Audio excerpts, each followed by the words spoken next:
Alright, this is kind of a how-to, or at least how I'm going to modify an 820 series Peerless transmission, which would originally have a 1-inch axle out of each side.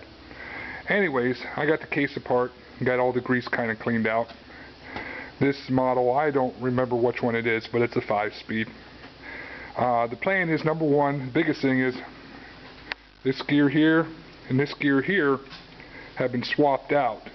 Those are gears from Rom's Reworks, and it gears up the differential ratio to around 3.44 as opposed to 8 to 1. So it's a lot faster. You don't have to speed up the transmission nearly as much. I can run this transmission at a 1-to-1 ratio, probably a 6-inch pulley on the engine and a 6-inch pulley on the transmission, and have a top speed around 40-41 miles an hour. But the gears are the biggest reason for that, but they're not cheap. They're about $180 for a set of gears. Moving on, originally you would have 2 axles, one on each side, and a differential inside of here. Well, I've done away with the differential gears and the 2 axles. Instead, I'll be putting this solid go-kart axle completely through the transmission. In order to do that, I had to take these, well, I don't know what you want to call them, but bushings, that's what they are now. They originally had needle bearings in them. So I had to swap them out to bushings, which is a 780002 part number from Peerless, I believe.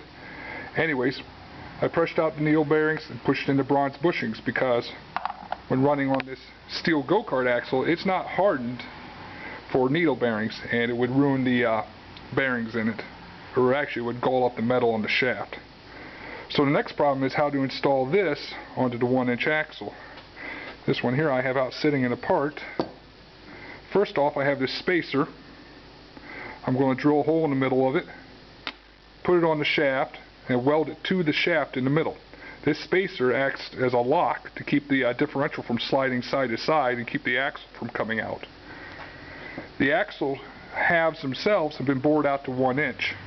These were originally 7/8 ID. They've been bored out on a lathe to slightly under 1 inch to give it a little bit of a press fit on the axle so they're not loose. And this one's been bored out also.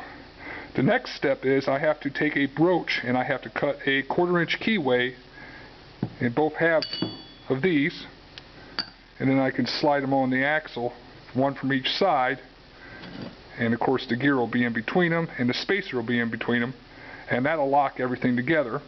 And then it's just a matter of putting it into the transmission, sliding the bushings on and the bearings and setting it in there.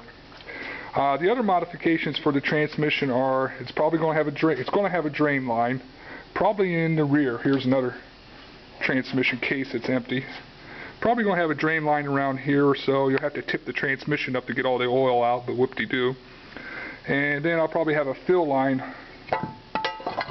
in the top somewhere. Haven't really decided where yet. But the fill line will serve 2 purposes. One, you can change the oil in the transmission without removing it. And 2, it will serve as a vent for when the oil gets hot, it doesn't try to push out past the seals. So that's kind of my overview of a 820 I'm prepping for not necessarily racing tractor per se. I'll race it on the grass and in the yard, but also for off-roading, as you can tell by the mudding tires that we're operating on. So anyways, that's an 820 transmission.